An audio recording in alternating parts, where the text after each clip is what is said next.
Economic crises, there's so much more than just scary headlines and plunging stock charts. They're really stress tests, right? They test our financial systems, our communities, and, well, they even test our own character.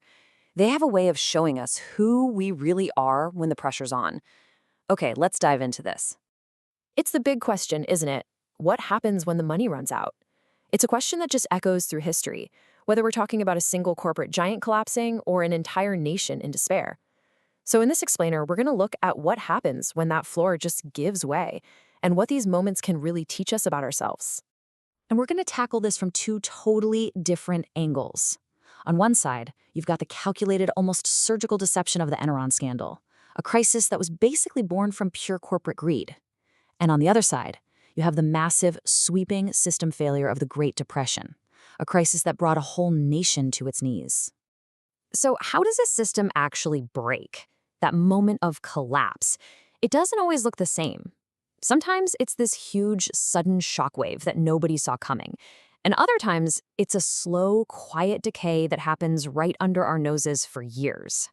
For millions of people in 1929, the Great Depression felt exactly like a sudden, violent storm. I mean, one minute everything's fine, the city's humming along, and the next, just like this quote says, the bottom simply dropped out. It was complete, system-wide chaos. But Enron? That was the complete opposite. It wasn't a sudden storm. It was this slow, carefully built lie. It was a corporate house of cards built on years and years of fraud, just waiting for one little gust of wind to knock it all down. Okay, so to really understand the human impact of all this, we first have to get the mechanics, How do these disasters actually happen? Let's pop the hood and take a look. Enron's collapse was basically built on weaponized accounting.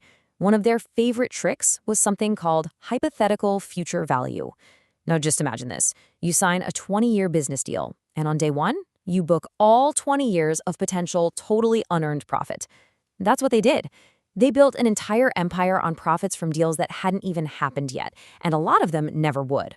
And this quote just illustrates the delusion perfectly. A student in a study about the scandal compared the whole thing to the emperor's new clothes. The Enron execs, their accountants, the Wall Street analysts, they were all the swindlers, convincing everybody to stand around and admire these incredible profits that just weren't there. But behind all the complex fraud and the crashing stock tickers, there are real people. And the human cost of these events is just staggering. When that Enron house of cards finally came crashing down, 20,000 people lost their jobs. Just like that. Their savings, their pensions, their entire futures, all of it gone. Wiped out by the lies of a few people at the very top.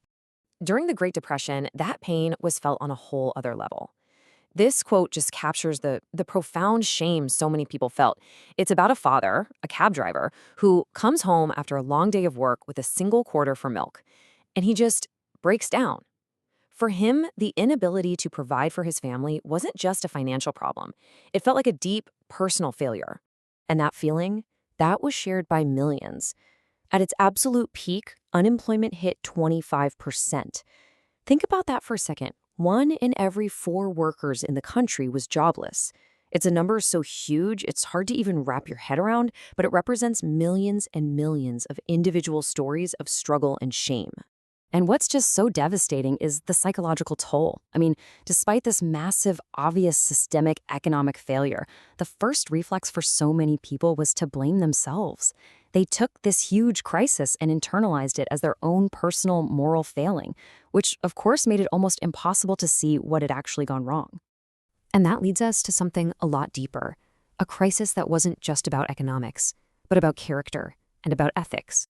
This is where you see the stark, incredible contrast in ethical dilemmas. At the top, you've got Enron executives committing massive fraud for unimaginable wealth. And at the bottom, during the Depression, you have ordinary people who are forced to steal just to feed their families. The moral math they're doing is happening in 2 completely different universes. So this brings up a huge question.